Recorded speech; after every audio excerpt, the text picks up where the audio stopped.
damit mo.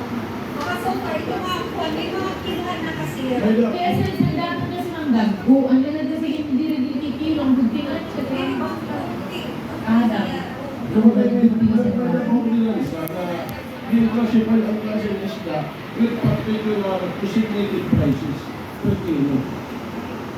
Ang atong ordinance sa sirhan, ang naglabay na crisis, di ba? Nag-ayos din ang atong price ceiling para hindi ma-overprice.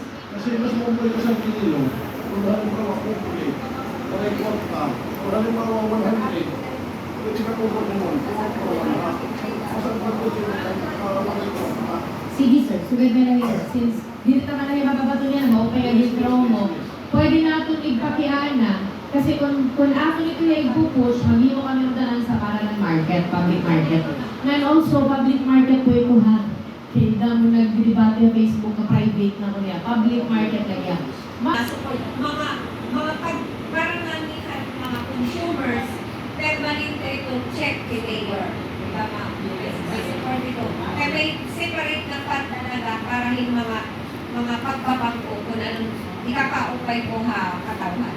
Thank you. Yes, Kasi thank you. dito yan.